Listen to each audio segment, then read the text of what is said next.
اور پھر اس کے اوپر رول جو وہ اپلائی کر دے. اس طرح تو ہم انڈیا کی بہت سی جنگوں کو دیکھ سکتے ہیں، جیسے آپ کی 1963 کی 1999 میں تھی جو آپ کی ناردرن ایریاز میں لڑی گئی تھی. تو اس طرح میں کہتا ہوں کسی کی ملٹری کو آپ نہیں انوالو کر سکتے. تو وہ خود ہی کرواتے ہیں سارے حادثات. ہماری تو فوج ملوث نہیں ہے، ابھی تک تو کچھ ثابت نہیں ہوا. تو وہ ان کی مرضی ہے، وہ کرتے رہیں، الزام لگاتے رہیں. ہم انشاءاللہ ڈیفینڈ کریں گے، اپنی فوج کے ساتھ کھڑے ہیں. سر اس حادثے کے بعد، اس پلوامہ اٹیک کے بعد انہیں ان کے عہدے سے ہٹایا کیوں گیا؟ انڈیا جیسے آپ کو پتہ ہے کہ شروع سے ہی پاکستان پہ الزام لگاتا ہے، کوئی بھی چھوٹا سا ہی مسئلہ ہو جائے تو وہ پاکستان تو ویسے بھی امن پسند ملک ہے، دوست ملک ہے. انڈیا کو بس موقع چاہیے ہونا چاہیے بہانا چاہیے کہ کس طریقے سے جب بھی کوئی حملہ ہوتا ہے، کوئی بھی جو کسی ملک میں ہوتا ہے، یہ بہت بڑی افسوس کی بات ہے. اگر کوئی بھی ملک میں ہو، کنٹری جو مرضی ہو، یا ہندوستان ہو یا پاکستان ہو، جو بھی انسان مرتا ہے بڑی دکھ کی بات ہے. اور یہ جب الزام لگاتے ہیں پاکستان نے کیا وہ کیا، نہ اس کے ساتھ ثبوت ہے نہ کچھ چیز ہے، یہ ڈائریکٹ الزام پاکستان پر لگاتے ہیں. اس کو سمجھ ہم کو خود نہیں آتے یہ کیا کرنا چاہتے ہیں. سر پاکستان تو انوالو نہیں ہوگا، وہ تو ہمارے پر الزام لگا رہے ہیں. ٹھیک ہے تو بقایا جو بھی ہوگا انشاءاللہ دیکھی جائے گی، ان کے ساتھ برا ہوگا. کیونکہ پہلا قدم انہوں نے اٹھایا، ٹھیک ہے، اور ان کے ساتھ بہت برا انجام ہوگا اور سمجھ آ جائے گی ان کو ہم نے کن سے پنگا لیا. اب دیکھو جیسے مودی سرکار اپنا سیاست کو بڑھانا چاہتے ہیں، ٹھیک ہے، اس نے ظاہر بات ہے کسی نہ کسی طرف سے وہ اپنا ایک راستہ نکالنا ہے. وہ راستہ یہی ہے کہ وہاں پر دھماکہ ہوا ہے، ٹھیک ہے، اس کے لحاظ سے اس نے وہ پاکستان پہ ڈال دیا. لہٰذا یہ پاکستان پہ آپ نہ ڈالیں. آپ کے پاس حیدرآباد کا بچہ کڑا ہے، آپ اس کے ساتھ الیکشن لڑے. ہم یہ کہنا چاہیں گے بھائی جان، سب سے پہلے تو یہ پاکستانیوں نے کیا نہیں ہے یہ کام، اور یہ تو انڈیا کا شروع سے یہ اس کے انتظامات ہے. جو کچھ ہو جائے وہ ہم پر کوئی بلی بھی مر جائے، کوئی چوہا بھی مر جائے، پاکستان کے اوپر ڈالتے کہ بھائی آپ لوگوں نے کیے. ان لوگوں کے رہے یہی ہے کہ وہ جنگ مانگتے ہیں ہمارے سے.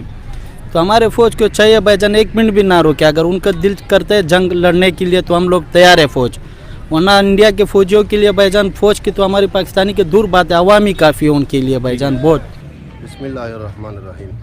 ہم تو یہ میسیج ان کو دے رہا ہے کہ الزام لگانا ان کا تو اصل طریقہ ہے نا. ٹھیک ہے، ہر چیز میں بلا وجہ بلا بنیاد وہ الزام لگا رہے ہیں. ہم مسلمان قوم اس طرح کام نہیں کرتے، نہ اس طرح غلط کام کرتے. اگر وہ ہم کو دھمکی دے رہے، لڑائی کی دھمکی، ہم تو لڑائی یا جنگ کے موڈ میں نہیں ہے. اگر پھر بھی وہ کر دے تو ہمارا مجبوری بن جائے گا. جب مجبوری بن جائے گا تو ہم تیار ہیں، انشاءاللہ ہر چیز کے لیے تیار ہیں. یہ جو بھی اٹیک ہوا ہے، کوئی بھی انسان مرتا ہے، چاہے وہ کسی مذہب کا ہو، کوئی بھی ہو، انسان کی موت جو ہے وہ ہر انسان کو لیے دکھ ہوتا ہے. تو یہ ایک افسوسناک واقعہ تھا کہ کوئی بھی مرتا ہے، ان کا مرتا ہے، ہمارا مرتا ہے، کوئی بھی کسی قسم کا. کیا کہنا ہے؟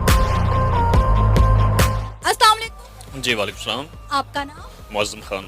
سر آپ کو پتہ ہے کہ جیسے کہ پاکستان کا نیا آرمی چیف، پاکستان کے 11ویں آرمی چیف جو ہیں عاصم منیر بننے جا رہے ہیں، اور آپ کو شاید یاد ہوگا 2019 میں بھارت میں پلوامہ اٹیک ہوا تھا جس کا ذمہ دار بھارت جو ہے وہ پاکستان کو ٹھہراتا ہے، اور اس وقت ISI جو تھے وہ عاصم منیر تھے. تو کیا کہیں گے اب ان کے آرمی چیف بننے کے بعد انڈیا اور پاکستان کے جو تعلقات ہیں آپ کو کہاں جاتے ہوئے دکھائی دے رہے ہیں؟ دیکھیے میڈم، سب سے پہلے تو اس چیز کو ہم متنازع بنانا چاہیے، اور انڈیا نے کی ہمیشہ یہ ایک صفت رہی ہے کہ اس نے ڈیوائڈ اینڈ رول اس کو فالو کیا ہے کہ پہلے ڈیوائڈ کرے اور پھر اس کے اوپر رول جو وہ اپلائی کر دے. تو دیکھیں ہمیں پتہ ہے کہ ہمارا یہ جو واحد ڈپارٹمنٹ جو کہ ویل ٹرینڈ اور ویل ڈسپلن ہے، ہم اس چیز کو کسی قسم میں نگیٹ کر ہی نہیں سکتے.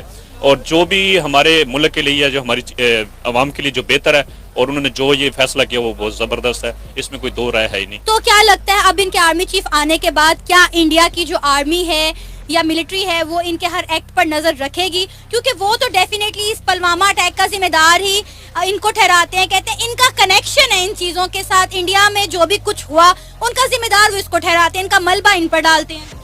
جی وہ تو انہوں نے تو اپنی جو ہے نا وہ ایک پروپیگنڈا وہ تو کرنا ہی ہے. لیکن ہم نے جو ہے اس چیز کو دیکھنا ہے کہ ہمارے ادارے نے جو سلیکشن کی ہے وہ زبردست ہے، اس میں ہمیں کوئی کسی قسم کا اعتراض ہونا نہیں چاہیے. اور باقی جو ادارہ پہلے بھی وہ ویل ٹرینڈ اور اپنی حدود میں رہ کے اور اپنے ملک کی سلامتی کے لیے وہ کام کر رہا ہے، اور ابھی بھی وہ اسی طرح کرتا رہے گا. اور انڈیا تو ہمیشہ وہ اس کی آنکھوں میں ایک وہ کانٹا چبھتا ہے کہ ان کو ہم کسی نہ کسی طرح سے ہم ڈی گریڈ کریں، لیکن ان کے اس طرح کے جتنے بھی ایسے عزائم ہیں وہ خاک میں ملیں گے. سر آپ نے کہا کہ انڈیا پاکستان کو ہمیشہ ڈی گریڈ کرنا چاہتا ہے، تو انڈیا پاکستان کو ڈی گریڈ کرنا کیوں چاہے گا؟